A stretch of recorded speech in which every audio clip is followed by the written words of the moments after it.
Hey, everybody. What's up, Adam? Hey, what's going on? I'm so excited to finally have you on the show. Yeah. I Yes, think everybody, Benevolent Reptiles. Adam's the man. He knows he's the man. I consider him one of my good friends in the hobby, and I'm ready to rock and roll with you. Let's see what we can figure out about Mr. Adam, because this is you were on the 15 minutes of lame last year. yes. Yeah, And I so competed with that and made a few videos. Started out with like 3% of the vote and bombed pretty quickly once Leviathan kind of took over. right. Well, that's awesome. Hey, Bobby, I'm sorry, I got to do this. Turn down the living room TV, please. He's watching me in there, and I can hear myself talk. So I want to do some shout outs real quick. Mr. Stan, this is the first one here today. How you doing, buddy? Sammy. Who is this fella here? All right. Mr. Will, long time no see.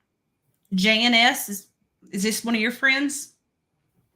I mean, I know who I don't know him, but probably I kind of put the link out to a few different places. Oh, cool. Well, thank you for joining us, man. Untamed and Unhinged Reptile Podcast. So that is Chris from used to be, I don't know if it's still Sexing and Finessing or Flexing and Finessing, whatever it is, but that's who that is. Okay. All right. So let's talk. Let's talk about Adam. You've got a lot of stuff going on. You were a busy man.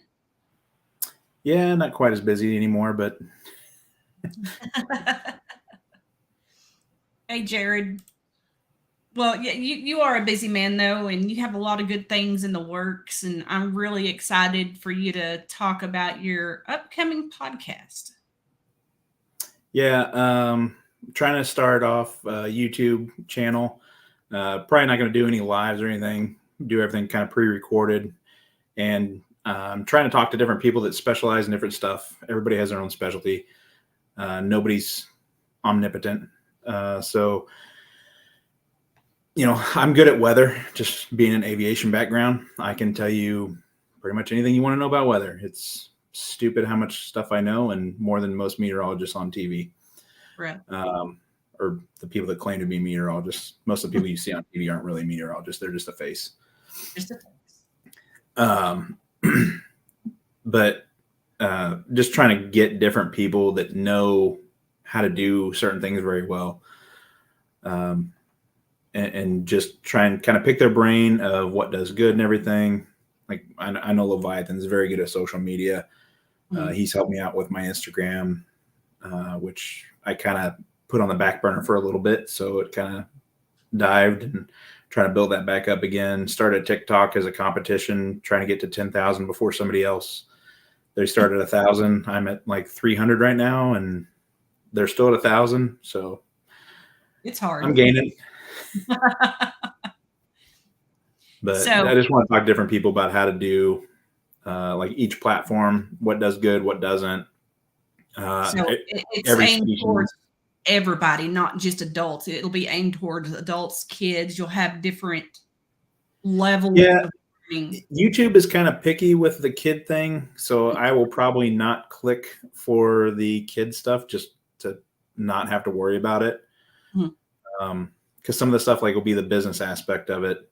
And I don't see a kid opening up a reptile business or anything like that. So. Oh, but they do. Yeah, they do. There's a few of them that do. But, if they want, they can backdoor and say that they're 18 and watch my YouTubes all they want. I just don't want to have to worry about the COPPA or whatever it's called with YouTube.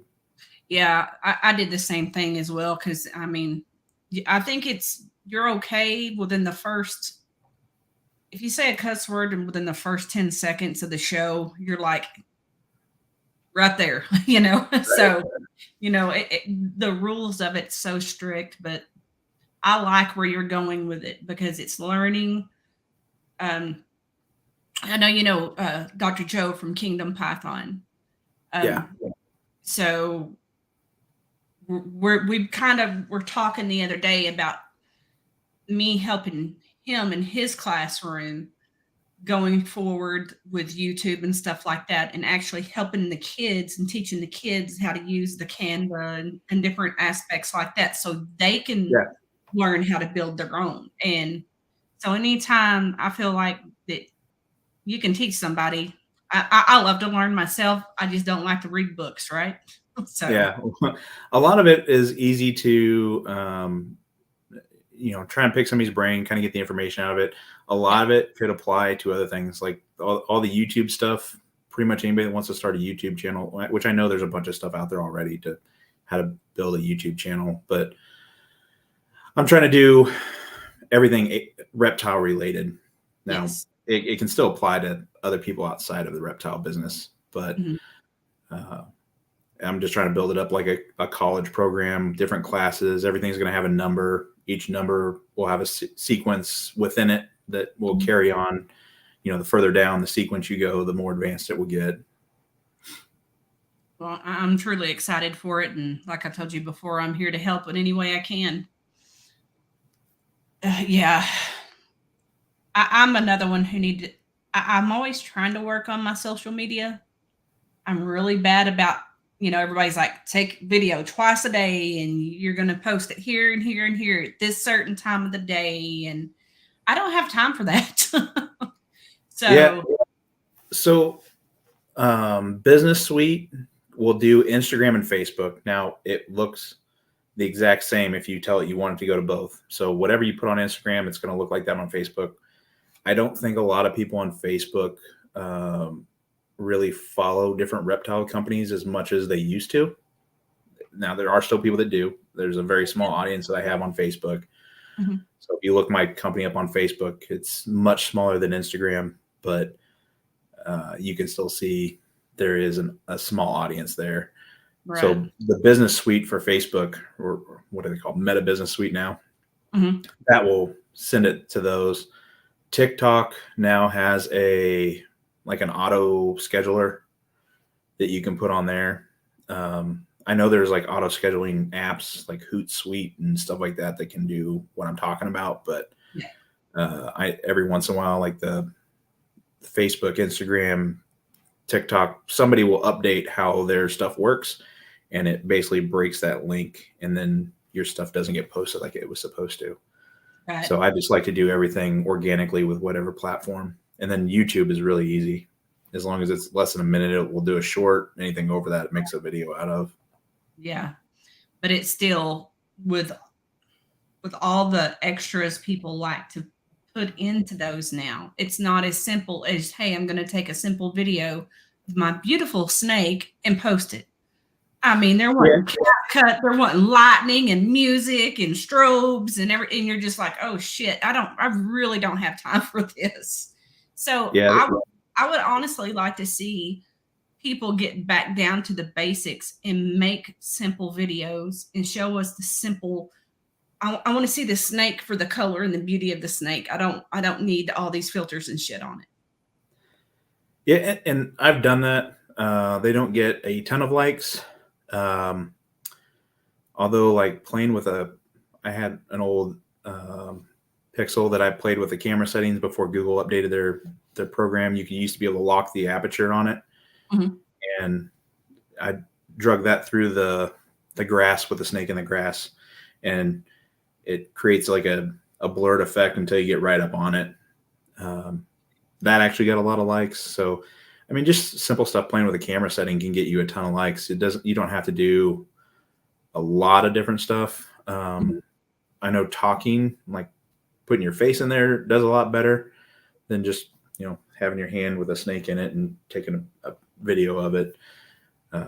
Those do get likes, but if you're willing to put your face on there and talk about different stuff, you'll get a lot more likes and follows. Lighting, I think, would be another really good episode for you, because well, what was that noise? That's not a twisted tea, right? No, it's a ghost. Oh, okay. It looked like one. Billy Rose got me stuck on those. So, but anyway, the lighting and how it has to be just right on that snake to really pick up, who was that? Was talking about that. She a photographer. Anyway, I think she would be another really good one to have on the show because I'm guilty. I'm one of those ones that takes shit pictures. If I don't take it outside, if I don't take my snake outside and take a picture, I just really don't post it because it looks terrible. So something I learned because natural lighting is great. It's so simple and it makes everything really pop compared to any indoor lighting. If you can get white light, it's better than the yellow light. Mm-hmm. I don't know the different names of them, but if you can find a south-facing window in your house and then get it at the right time of day and just get all your snakes kind of lined up, take pictures of all of them.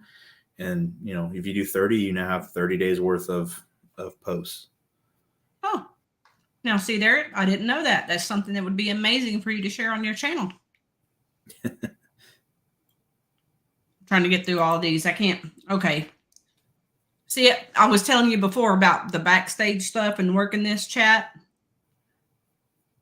Anyway, let's talk animals real quick. Sure. You're starting to do the leaf tail. Yeah, satanic leaf-tailed geckos, they're Yes. not easy. Crested geckos, easy. Satanic leaf-tailed geckos, you really got to hone in on what you're doing there. There is information out there. A lot of it isn't as guide-like as I would like it to be. It's just kind of like, here, do it this way. And if that way fails, then you have no leeway in what you may have done wrong. You just kind of got to figure it out and try again. So I've gotten some leap habitats, which I don't know where they're out of, up in the Northeast somewhere, like Pennsylvania or something like that. But they are like corrugated. It's not cardboard, but kind of has that same feel, but it's like plastic. I don't know what it's called. Very easy to put together. They come ready to build, and they are extremely lightweight, which I like way better than the Zoomed or Exoterra glass terrariums. They're so heavy. If you have to clean them, move them around, it's a whole thing of work. And then the leap habitats are built to go on baker's racks. A lot of people that have crested geckos or any kind of gecko, they use the baker's racks, which you can find at any hardware store, Uline. But they're the depth of them fits in there, and then the width, they've calculated it out. So like if it's 48 inches wide, you still have the poles on each side, which cut an inch and a half, I don't know, whatever it is, off the ends. So like if you put everything on there, you would actually have to take one off if it was exactly 48 inches. But they've calculated theirs and they've thinned them up a little bit. And if you go on their website, they show like how many can go on a typical baker's rack. Right. So that's kind of nice, but not too happy with their mister. So I'm probably gonna have to get a Miss King to put everything together. They do come with foggers, which I don't know whether that's really needed or not, but it provides a secondary humidifier, I guess, if you will, to the enclosure, which if, now you have two, if one fails, at least you have some sort of backup. Right. So what about the crested geckos? So the cresteds are really easy. They're great for beginners, which, I mean, most of the people in the audience already know this. You can keep them at room temperature, mist it to kind of up the humidity. They can drink out of water bowls. I know there's a common misconception that you can't have them in water bowls because they'll drown. Crested geckos can actually swim. Not like a duck or anything, but they can at least swim. They can float.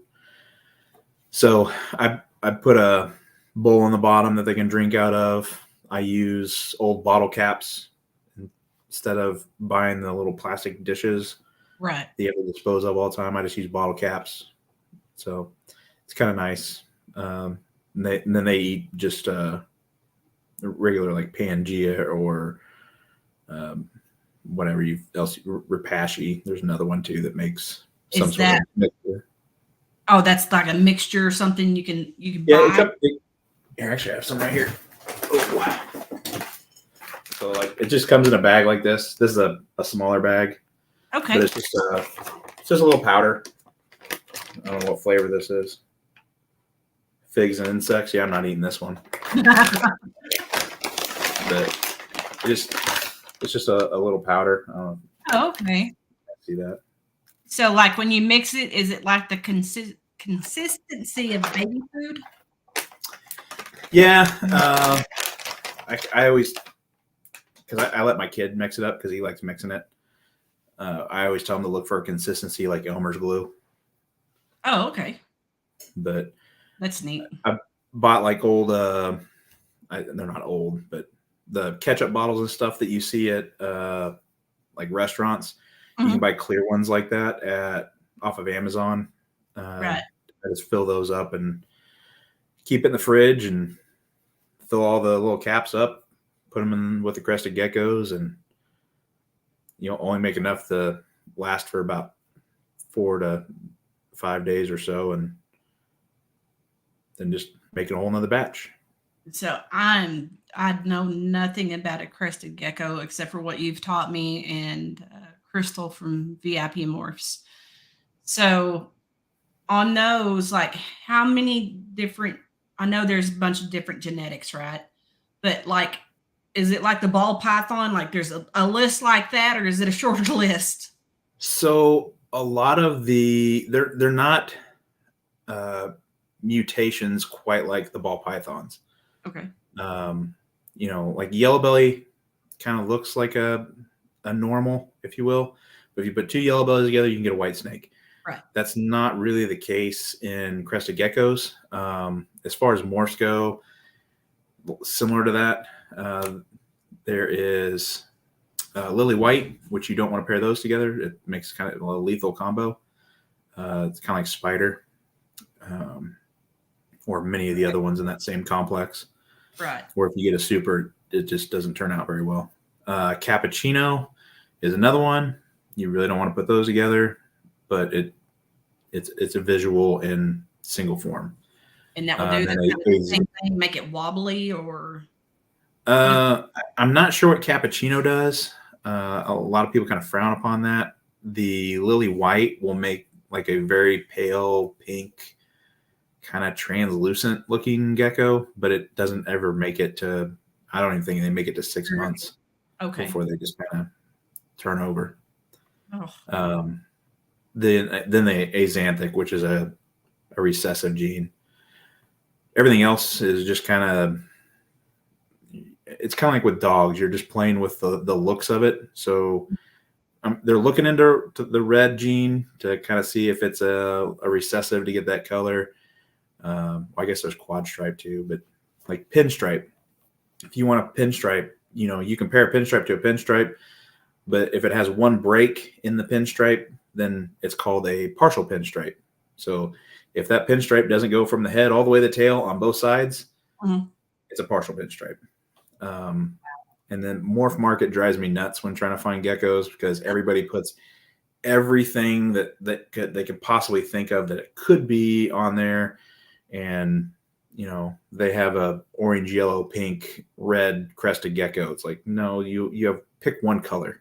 Like it's not all of those. So I'm definitely going to have to get a crested gecko now. I didn't know there was recessives in it, so you just taught me something there. I've only seen one. Like I've seen them at the shows and stuff, but I was at Drop Time's house and they have one in a nice aquarium, very nice setup. And I was like, oh, that little sucker's so cute. I want one. But now I really want one, Bobby. Yeah. And they're great for kids. The only thing that's bad, which I had to teach my youngest, because they love to jump. And you can, once you have them for a while, you can start to tell when they're about to jump. They kind of do that little like squat down on their rear end, kind of like a cat or a frog would. And then they just kind of, they'll jump wherever they want to jump. So it's a leap of faith that they take. And most of the time they land on the floor.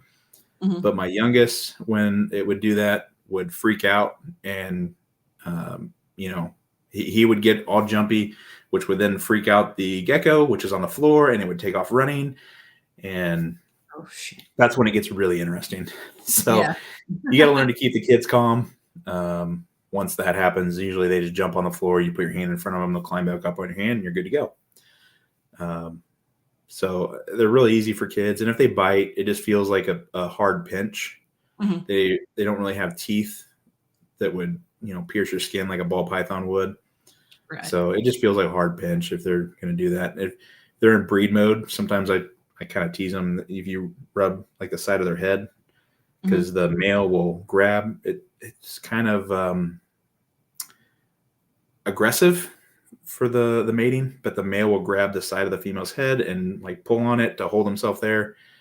And if you do that to them, like sometimes they'll turn around and bite you. But So you're an aggravator like I am. oh yeah, well, and I show people too, just like, yeah, look, it'll bite me, and it'll bite me, and I'm like, yeah, that's it. I'm like, it's done. Yeah. So it's more startling the first time it happens than it is for anything else. It doesn't hurt. Just kind of got to get used to that. So do you have some there you can show off? Oh yeah. I'll do the Dalmatian.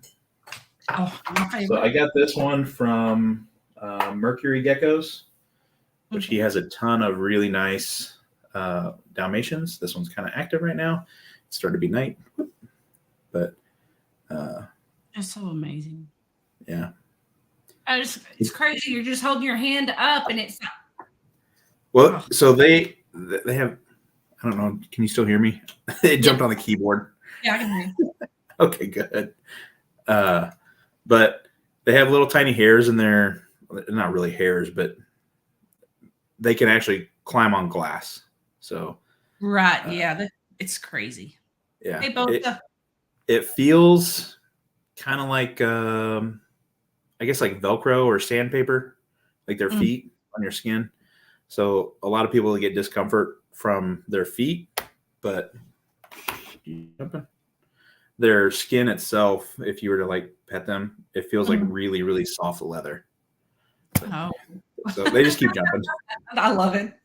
It's also nighttime, so they are nocturnal. So he's kind of, all right, this one's the she. I have a male to match it that I also got from Mercury. But so can you breed those two together then? Yeah. Spot. Okay. Yeah. So I got these. These are. Uh-oh. There he went. Well, it's a good time for me to play my sponsors.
Guys, I know it's a tough time around Christmas. Finances are tough. They're hard. We've got to buy presents for everybody, and everybody's ass hats this time of year. But Stan and Tiff are not ass hats. If you can donate, the link is in the bio. Down there. Okay, Adam, here we go. Sorry about that. The gecko jumped on the escape key. I thought it was so funny. But like this one here, it's fired down. I'll get it back out if it fires back up, but it's het for axanthic. I have an axanthic coming, but it's coming from Canada, so they had to do some paperwork, and it took a little bit to get it down here. Right. And this one's also lily white, which is where the white dorsal comes from. Oh, okay. For anybody that doesn't have crested geckos or know the morse, this is a lily white. It looks like a really good representation. Ooh, I cannot talk tonight. This one isn't quite as filled up. It will probably fill out a little bit more as it grows. As you can kind of see the kind of open dots right there. Yes. He's gonna jump. Oh, there you go. Oh, I love it. So you're welcome, Stan. It's a really dark one that I got to kind of work with the recessives. But I do have, this is my male that I got from Chase, who is Zengex. Okay. Zengex, like Gex for geckos. But like this is a really nice lily white. You can see it's pretty much filled out. It's really white on the sides. So I love the head on him too. Yeah, this is a male. You can tell because it has a little papucha in the back. Yeah. Oh yeah. It has the little sack right there. Yeah. There you go. I was trying to be it's harder to tell them apart when they're really young. You can do it. You can look at for pores and stuff, but as they get older, the males will kind of, whoa, hey, where are you going? We'll drop that sack, and you can tell that it's a male. I'll put him up. He's really jumpy. Oh nope, stay in there. So how about your breeding ball pythons? What are your plans for 2024? So I have some growing up. I bought into a bunch of recessives. This was like, I started doing math on this a couple years ago, and I got into a bunch of recessives, and I'm going to work on getting into a lot of hets. I know a lot of people are like, oh, I'm making triple hets. Like I have a plan already built out to where I'm going to pair them together. So I'm only working double recessives all the way up. So I have a plan for a quad recessive, which is 2 pattern and 2 color recessives. And then I have another one. Basically, it's going to be another quad that will be 2 different patterns than this one and 2 different colors than this one. Mm-hmm. And my plan is to put them both together and make an 8 het snake. And then I did the Punnett square, which I had to make because Morph Market does not allow the amount that I did. And I think it got closed out with the gecko. There it is. But it does not allow for the 8-to-8 to kind of see the numbers. Right. So I'll share this here. If I can find it again. There it is. And I built the Punnett square, which is here. And I built a formula to kind of calculate all that. I had to type all this out. Right. But if you have an 8 het to 8 het, and this doesn't count for any of the co-doms or doms that get into the mix. This is only counting for the recessives themselves. So the whole pie chart's kind of, I'm going to jack that up. But if you have 8-to-8, your chances of getting the visual 8 is 1 in 65,536. So that likelihood of that happening is very rare. The 7 gene is still less than 1%. 6 is still less than 1%. But 5, 2% of the eggs will be a 5 gene visual. You don't get to pick. Like, it's just right. Now, like, the chances if you wanted a specific one are still right here which is 27 out of 6,000 or 65,536 of that specific 5 gene popping up. 4 gene, you have 9% of your eggs will be a 4 gene visual. 3 gene visual is 21%. 2 gene, 31%. 1 gene is 26.5%. And then a normal looking, it does not count for the 66%, whatever, but it will look normal. It could have recessives in it. It might not. But it is a 10%. So, 1 in 10 will look normal. Everything else in the clutch will have a recessive visual of some sort, which I thought was really neat. Right. To have a true normal it's the exact same for a true normal as it is the 8 gene. Like if it didn't have any of the recessives in it or any of the hets, it would still be 1 in 65,536. So damn near chances of getting a true normal are just as rare as the 8 gene. Right. But I thought that was pretty neat. Watched one of Kabelka's videos about how a 5 gene or a 5 heterozygous to 5 heterozygous, it really ups your chances of getting certain combinations. As long as you're not picky, getting a 2 gene visual is a lot higher than just trying to pair a 2 gene het to a 2 gene het. And this is something we were, I was asking you, are you going to be teaching? And you said you would teach the layout basically. Is that what I'm understanding? So like once you understand the Punnett square, it's really easy. This is this has every combination for 8 genes that you could possibly have. So it's a massive chart. I don't know how many cells it is. Something ridiculous though. So it's huge. But Excel was, just because I know Excel, I was able to build it up pretty quick and make it. And then I'm working on seeing what the numbers are for, like here's the 10 gene, 9 gene, 7, 6, 5. I just started at 8 for whatever reason. Mm-hmm. So I thought that was pretty neat. And I kind of like to do the math of it, nerded out a little bit and played with Excel. There's some people that are like, I don't know, Pokemon nerd or anime nerd or Star Wars nerd. I'm an Excel nerd. John Feely, I tell you, he put Pokemon on Facebook the other day, and I was just like, we're never going to grow up. Absolutely.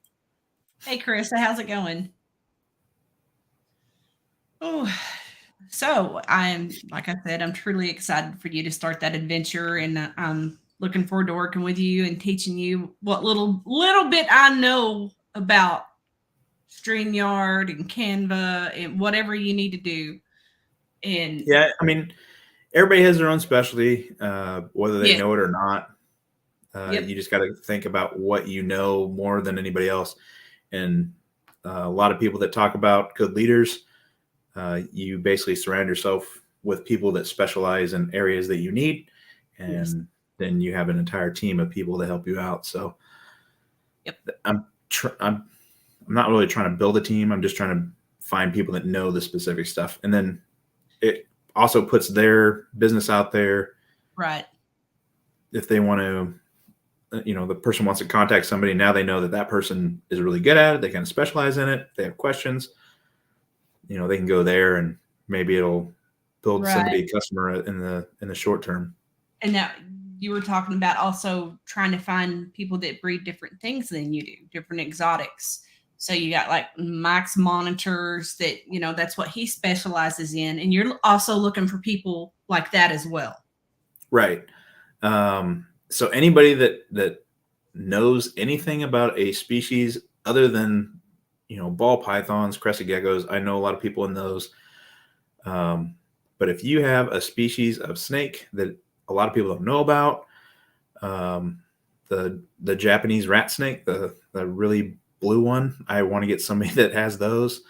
I think Jessica Hare with a holdback rack, I think she has some. Okay. But there's a lot of people that know different species a lot better than others.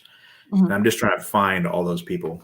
And Right. then once I can find one, I can build up different levels and start off with, each class. The basic one will be the locality, where it comes from, the taxonomy, all that stuff to talk about, and then further on, get into the keeping of them and everything else, what's required.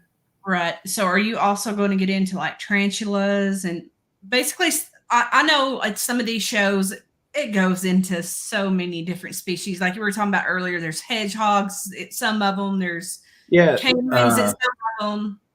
So like the classes are all built up. Like the 4000s, I believe I just closed out the window, so I don't have it up anymore. But like the 4000, I think, is lizards, 5000s is snakes, 6000s is turtles and tortoises, and then 7000 would be all of the like other exotics that you would see at shows. So the people that have tarantulas and stuff, I could do a show on that. But most of the stuff you see at the birds, well, I don't even know if the one you have where I'm holding the hyacinth macaw or whatever, that is at the Wichita Zoo. And I kind of think that was somebody's pet, but went into the bird enclosure and it was just kind of like walking on the path, and it kept taking its leg and kind of like putting it up and like reaching for me. Oh. And I was like, let's see what this does. And I just kind of put my hand out there and it climbed up onto my arm. And then my youngest saw it, and this is where you got to teach kids to remain calm. Yeah. He got super excited, came sprinting towards me, screaming because he was so excited to see this bird. The bird just dug into my arm, like it hurt, and I was like, "Stop!" So the kid, I got my son settled down a little bit, and then he's like, "Can I pet it?" And I was like, "I don't know." Like, it's not my bird. I love it. I don't know. That's what I would have said to one of my kids as well. That's funny. What is it? It looks like something macaw. Hyacinth. That's okay. So Sammy had a lot of birds before, apparently. I've done a few different species. I think my favorite one was the last ones we did. They were small little oh, Bobby, do you remember the name of those birds? I'm waiting to hear a response from him. But they looked like little parrots, but they were tiny. Like parakeets? No, these were like totally different. Gouldian finches. Okay.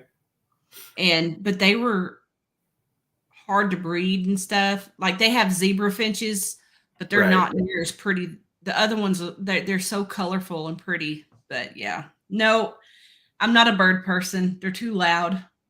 Right here. They live a very long time too. So it is a plan, which is why I think that one at the zoo used to be somebody's pet, because I think they lived to like 80 years. Oh. So if you don't get it as a child, then that's going to outlive you. Yeah, count me out. Just the way it acted and kind of sat on my arm all nonchalant, as long as my kid wasn't freaking out, it did really well. And then it like climbed up on my shoulder for a little bit and then went back down on my arm. And other people in the zoo were like coming around. They're like, "Awesome, is that your bird?" And I'm like, "Nope, it belongs to the zoo." So they're like, "Can I get a picture of you with it?" And I was like, I don't know. Here, have a picture. I don't care. Well, that was a really good picture, though. Yeah, my son that was freaking out, and he's the one that actually took that picture. So. Oh, cool. So you have 2 kids, correct? Yeah, I got 2 boys. So I like boys better than girls. No offense to girls, but I can put the boys outside and let them play as kids, and when they want to come inside, just hose them off and tell them to go to bed. Well, I'm a girl, everybody, and I was the one kid that was outside playing all the time, and my sister was the one inside doing makeup all the time. So I would come in from the crawdad hoe or crawdad or whatever you call it from wherever you're at, and I was always a big mess. I was the biggest tomboy. So don't slack on us girls now. Well, I mean, as far as being ornery outside, my mom got really mad at my brother and I once. We were playing with firecrackers around the pond. We had a sewage pond, septic pond, for anybody that's lives in the country. All your waste goes into a pond or just like dumps out into a field.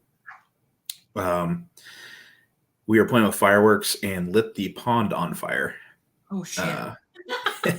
So all the cattails and the willow trees, like everything around just got lit on fire. My mom was pissed.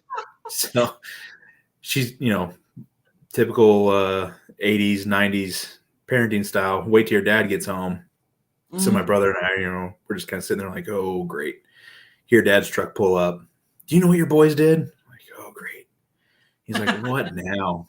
They lit the pond on fire. And he's like, good. I was wanting to do that anyway. And just went off to go take a shower. My brother and I was like, Christmas vacation. Poof.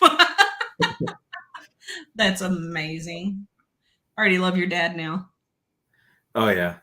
And my oldest son, he's a teenager now. And he's about to be 15. He'll be 16 next year. And he's trying to do all the same stuff that I did as a kid and my dad did as a kid. Like, I promise you, bud, I am nowhere near as bad as your grandpa was. And if you try to pull a fast one on grandpa, he already knows what you're doing before you even do it. Absolutely. So, oh, yeah. Them boys, they'll get you, man. They'll get you in trouble. Yeah. Well, my dad grew up with a philosophy of just tell the truth and get it over with. And you'll face a lot less punishment than trying to lie about it and make something up. I'm trying to get my oldest to understand that, which he's doing really good now, kind of communicating what he's doing with me.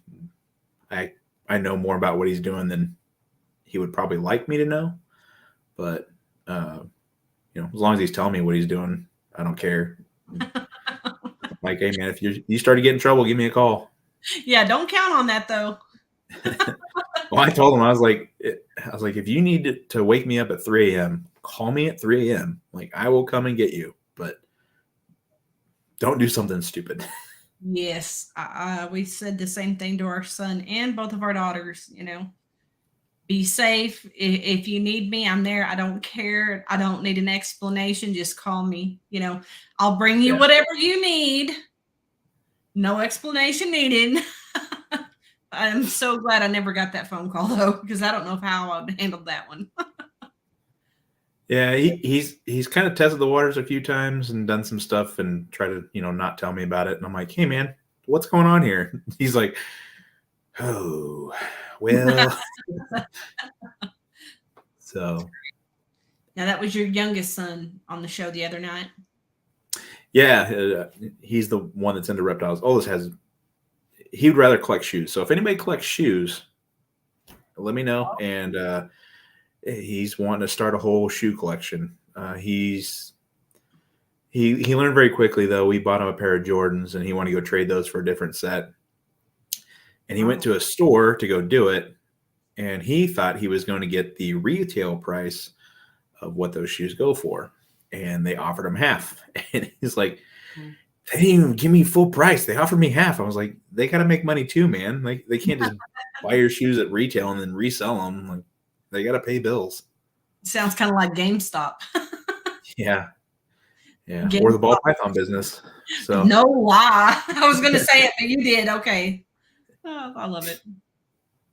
But yeah, he's into shoe collecting right now. So I told him not to go too crazy on it because his foot's still growing. And I was like, when you get to size 12, go all out. He's like, I'm not going to be a size 12. I was like, dude, I'm a size 12. Your uncle's a size 12. Your grandpa's a size 12. You're going to be a size 12. So, right. My poor husband is a size 14. I feel bad for him. 13, 14, somewhere in there. Yeah. Depends on the shoe. The guy I went to high school with, it was a 16. He had a special order everything. It's so funny. When every once in a while, we'll go shopping around Christmas time at Ross together. And that's the first thing he does. He'll go over there in the section and look for the biggest pair of shoes. And I don't even know what size. I think it was like a 21 or 22 shoe he found. And he, boo, come look at this shoe. Hey, like kid, how's shoe. it going, honey? I hope you're feeling okay. That's Stan's wife. Nice. She's a sweetheart. So what else you got going on besides your geckos and Well, YouTube I channel? know a lot of people kind of know me as a pilot. Right. That's kind of getting put on the back burner right now.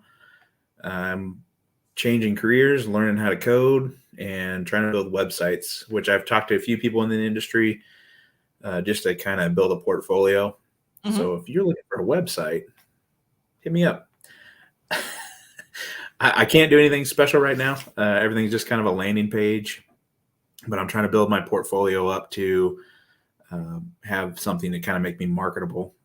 Right. So if anybody wants one, I'm working with a few people right now. So just let me know.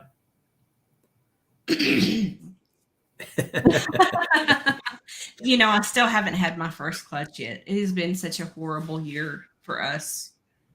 And I swear, it's just like that sonogram. I'm ready just to go right in the trash can with it, throw it away. I don't need it. I don't want it. I don't want one. I'm just so tired of it. But Well, I had a clutch lay on Sunday, which is my only clutch of the year. I think I'm going to have another snake that will lay, which that one I actually want to lay. So that's good. All the other ones, I'm just kind of like holding off with the kind of the recession thing that we're in right now. yeah, I was like, yeah, I'm going to hold off until the ones that I want to get going go. right. So everything's kind of on the back burner right now. I do have a few that I haven't paired this, starting this next year, which, we started pairing a couple weeks ago. But I'm just like, I'm glad this female didn't lay. I'm going to go ahead and get rid of her. Big old grown females. I've grown for almost 3 years now. I'm just like, no, I don't want to do it. She's, but I think in the long run, so like I have a sugar in there. She's something else. I can't remember all of her genetics, but there's no recessives in there. But she's a beautiful sugar, but I'm just like, I don't need this in my collection. I need to move it on and try to find something because I'm huge into clown. That's one of my favorite things. And I do not own a banana, and nobody can believe that. I'm like, yeah, I don't have a banana in my home. Well, you have I don't know if I'm supposed to spout this out, but you have that I don't know, Dark Knight Batman, because I know they both have spot nose, but I guess it'd be Dark Knight Leopard or Batman Chocolate. I don't know. Batman, yeah. Yeah. And I have tried to pair him with about 6 different females, and he will not lock with anything. Oh, well, that stinks. Because the chocolate and the spot nose in him is allelic. So that's the clutch I'm trying to make. I have a spot nose clown to a chocolate clown that I'm trying to make. Oh, Mike, don't you dare. Don't you dare do it. So I'm supposed to be getting This is under a core glow. supposed to be getting a male, which I didn't want a male, but that's just all that was in the clutch, right? It's a mahogany male. I don't remember if it's blade or inchy banana bat or banana clown. So there's that. Is it a male maker or female maker? Do you know? Well, if there was all males in the clutch except for the non, but they're males. They're just all males. So I don't know. Does that make the males female makers? I don't know. So you have to know where the banana came from. Right. If the father of the clutch was the banana, then or core glow, either one. If the Mhm. father was, then it is a male maker. If the mom was, it is a female maker. Yep. And I'm pretty sure it was from the dad. But yeah, I have to ask Earl about that. I'm terrible at it, but and it all depends on what you want to. I want female makers, so I have banana in all my females. A lot of people want banana in their males to be male makers. That way they can sell them off as pets because they want to keep the non-bananas as future breeders. So Right. just kind of depends on your plan on where you're going with it. Right. Well, I just don't really want banana anyway because it's not one of. But I know they do sell really good, just like the bells. I just don't want to produce anything like that. I want to produce what I like visually, and I love Yeah, dark. yeah, that's where a lot of people kind of get into the hard side of it, is they start trying to follow somebody else's path. Like, just find something you like and make it. Yep. So I'm into the freeway, so I have a couple super asphalts that have banana in them. Mm. That's just because I want banana Mardi Gras. That's going to be cool, though. Yeah. Oh, I've seen one. They are very nice. Yeah. I feel like with some of the snakes you have and some of the snakes I have, I'm like, if I could hurry up and have some babies, I love doing the trading, and there's some really good people out there that you can trust to do stuff like that with. Yeah. Not everybody you can. So, but if it helps somebody with their breeding plans, and maybe one day I'll get a damn banana. Probably not, but I know I'm going to, but it probably end up selling it. I don't know, guys. I don't know what to do with this shit. I'll send you a single gene if I ever pop one out. No, thank you. If it's not a visual clown, at least no. Nope. It may end up staying outside on by the front door.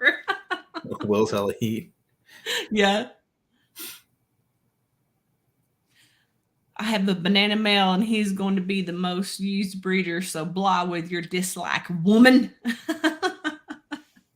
Hey, Hot Pockets, calm down over there.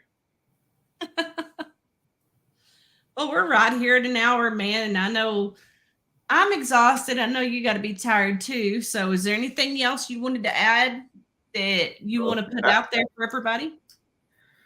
I'm in that competition on TikTok, so if you guys want to just follow me for no reason on TikTok, go for it.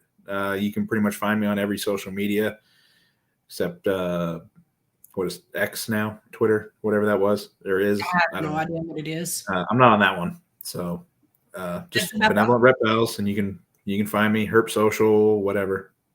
That's about the only thing I'm not on, and I do try to get everybody's stuff. I don't know if you have Linktree, but whatever you had, I shared it. So with the website building, like Linktree, if you pay for it, you can get all the analytics on it and everything. Yeah. But if you build a website and your website has a link for socials and it pops up, you can actually see what everybody clicks and where they are going off of your website. So you don't even need a Linktree if you have a website. Mm-hmm. So well, now don't say that too loud. So don't say that too loud, because whenever you start your own platform here on YouTube and you're trying to get guests to come on, and you have to go through every single thing, every platform, trying to see if they're on it or not, you're going to like that Linktree then. I actually have a notes where it has all my stuff.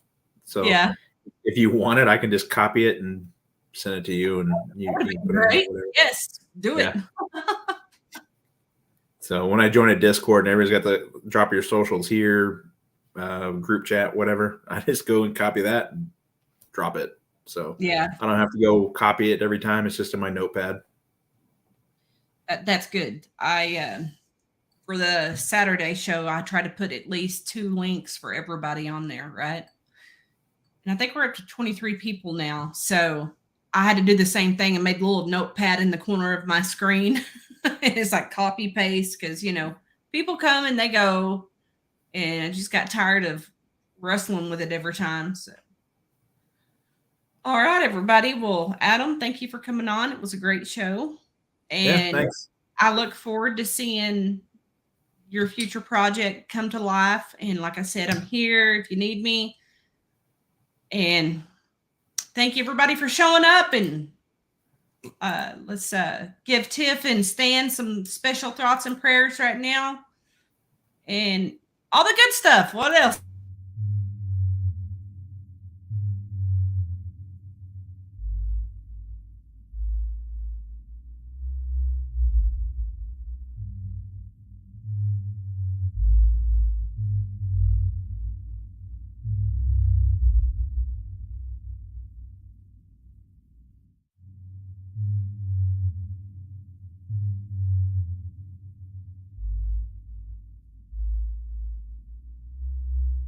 I love you. Bye bye.